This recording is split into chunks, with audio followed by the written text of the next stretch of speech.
Now I've got a couple here as well, which I read the actual article I wanted to find a couple of days ago, but I've lost it in trying to find it again.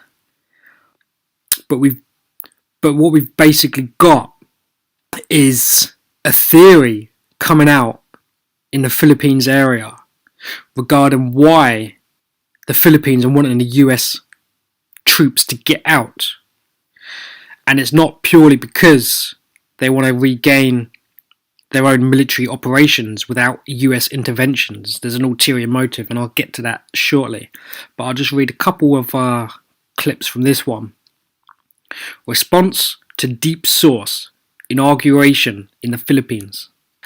The whole thing with the Philippines and Duterte now appears to be a smoke and mirrors screen for keeping people's mind occupied until the shenanigans in China are resolved.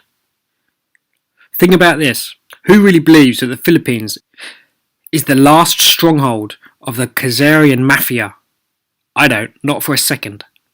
Secondly, what sense does it make to hold the whole world ransom just so the Philippines can get its house in order? Now that Duterte is elected, the gold in the Philippines is selected to be used for its original intended purpose. The problem is resolved for all intents and purposes. The rest is just a smokescreen to buy more time to corner the top Khazarians in China, in my honest opinion. So this could drag out until the end of summer or fall, depending on China's internal politics going through its motions. Because grandfather holds the key to the releases.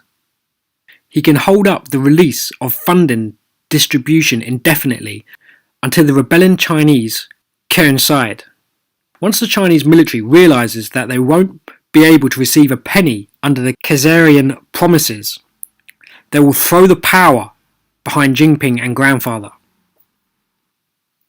You see, grandfather didn't take anything this far without complete control of the worldwide financial system through both the matrix system and control of the new CIPS payment system. The Khazarians won't be able to make good on any of their promises, as they will be locked out of even their own funding. What will happen is a huge purging of the Chinese officials that betrayed Xi Jinping and his mandate. They may as well take their pistol, go quietly into the bathroom, and climb into the tub for the last time. I suspect this won't drag on for very long once the reality sets in, but it will still likely take a few months to resolve. Just click over to this one as well. Philippine President Duterte, US Special Forces must go. In order to preserve the conflict perpetually in the southern Philippines, the United States US Special Forces inside one of our military camps in Muslim Mindanao under the pretext of military assistance through the Enhanced Defense Cooperation Agreement EDCA signed with the last Aquino administration. There's now a no-let-up military operation against the ISIS-affiliated Abu Sayyaf, involving 10,000 ground troops and a navy cordon around the island of Basilan and Sulu. In consonance with his own recent pronouncements of establishing a truly independent foreign policy, Philippine President Rodrigo Duterte wants all US forces in Mindanao to go home. International media could not accurately interpret his unconventionally structured message. Below is the rectified translation, the RT article of what Duterte actually meant to say. In away from Mindanao. They have to go. The US Special Forces, in away, Mindanao. There are many whites there. They have to go. End quote, he said. Adding that he was reorientating the country's foreign policy. Quote, I do not want a rift with America, but they have to go. End quote. He also warned that US troops would face difficulties if they decided not to heed his advice and leave. Quote, if they see Americans there, the Muslim rebels really will kill them. They get ransom and then they kill them. Even if they are black or white American, as long as they are American, end quote, he said. Although Duterte forwarded this idea under the jurisdiction of protecting the lives of these foreign soldiers from being kidnapped and used as leverage against his government. Objectively, though, it must be understood that under all US-Philippine agreements, the US military assistance is only enough to sustain the Mindanao conflict and not end it for good. You all know that whether US forces are CIA agents or not far behind, or more accurately, at the forefront of all military conflicts, the well-established formula is working here, as it is the different parts of the world, especially in the Middle East. The US government strategy is to create the perennial need for US military assistance to make way for other forms of intervention, i.e. geopolitical, geoeconomics, medical, or cultural devolution. The most glaring and most recent example is the covert US operations inside a Moro Islamic Liberation Front camp, which led to the deaths of our 44 SAF operatives just to eliminate one international terrorist who was connected to Al-Qaeda and ISIS, both creations of the CIA. Our leaders, all of them, understood all of these, but it is only now that one of them has the guts to tell the world as it is, i.e. the West has no moral ascendancy to dictate other countries of what is right or wrong. Here in the Philippines, an estimated 1 million died during the entire duration of the United States military intervention at the turn of the 20th century.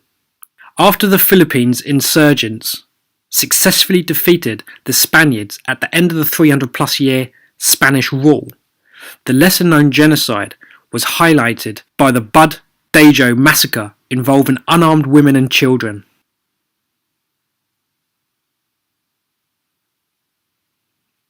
Duterte noted that one American soldier even posed for a postcard with his elbow planted on the breast of one victim.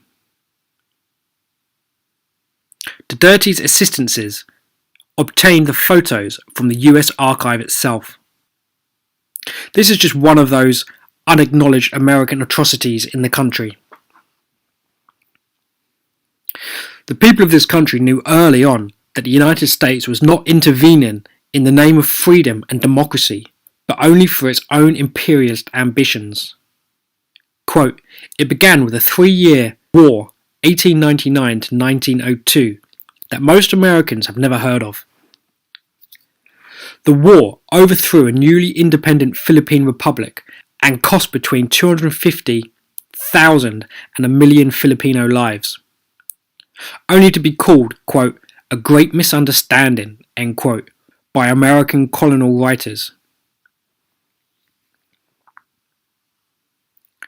After all, the US had chosen the Philippines to be its great Asian, quote, showcase of democracy, end quote. The invasion was a benevolent act, hence the complete erasure acts of American violence from the Philippine national story. The 20th Kansas Volunteers marched through Calacan after the Battle of February 10th, 1899, early in the war that toppled the First Philippine Republic in their archive. You don't need to be a conspiracy theorist to smell something's rotten. Since the 1950s, Philippine writers, academics, journalists, and so on have been trying to reframe the historical narrative to point out this fact. To be invaded by a military power told you don't possess the character or capability for self-government, and then controlled by another national for 4 decades. To the occupier's lucrative commercial benefit was not to be the recipient of the benevolent act. Even at the time the war was taking place, one of America's best-loved authors was writing just as much. Mark Twain, and a prolific in writing about the paradox of the, quote, democratizing mission, end quote, to the Philippines. Penned in 1901, but still strongly pungent, is this extract from the essay to the person sitting in the darkness. The person sitting in the darkness is almost sure to say, "There is something curious about this, curious and unaccountable. There must be two Americans, one that sets the captive free, and one that takes a once captive's new freedom away from him, and picks up a quarrel with him with nothing to found it on, then kills him to get his land." In America, these remain Twain's least known works.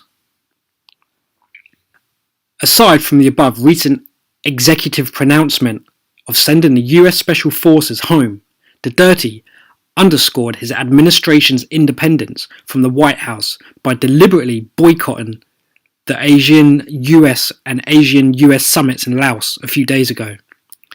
He knows the risk of antagonizing a superior government, but he has taken up the cudgels nonetheless, if that's what it takes to wake up the people from the myth of an American ally. Quote, "For as long as we stay with America, we will never have the peace in that land, Mindanao," end quote, the Dirty said on Monday. Aside from the fiat monetary scam and blood-soaked petrodollar, another significant source of funds for the Nazi-Zionist Khazarian mafia is the quote healthcare end quote industry, which registered a whopping $3.09 trillion in 2014 and is projected to soar to $3.57 trillion in 2017 in the US alone. We believe that this is just a conservative figure.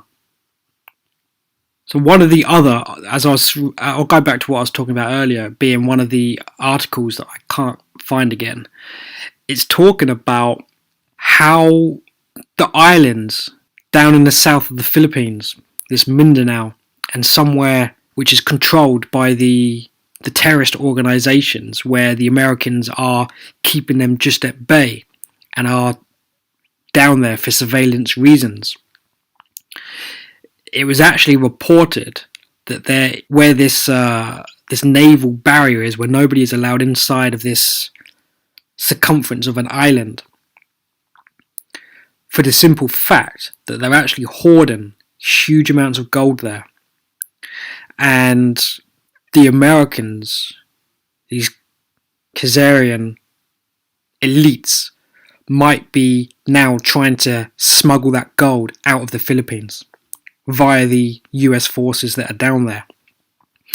And the Dirty has found this out and is trying to eliminate the option of having that gold stolen out of the Philippines.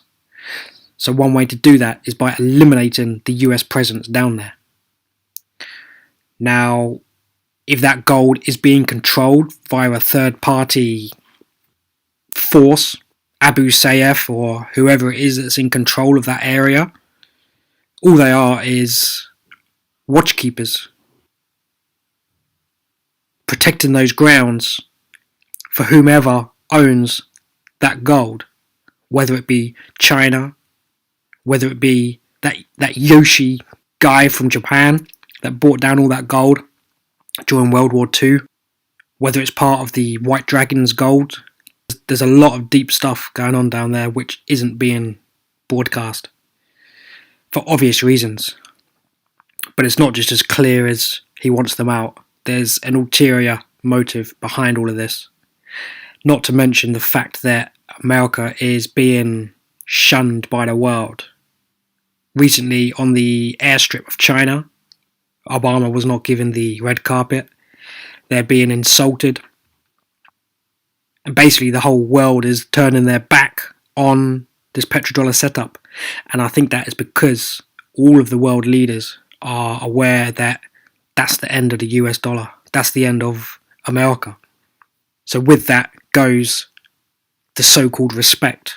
Because they have nothing to fear, they know the whole thing is coming crumbling down and they are preparing for the new system and the new setup. I'm going to leave that one there, guys, and get on with the other articles up here as well, but I'll upload this one purely as a Philippines one.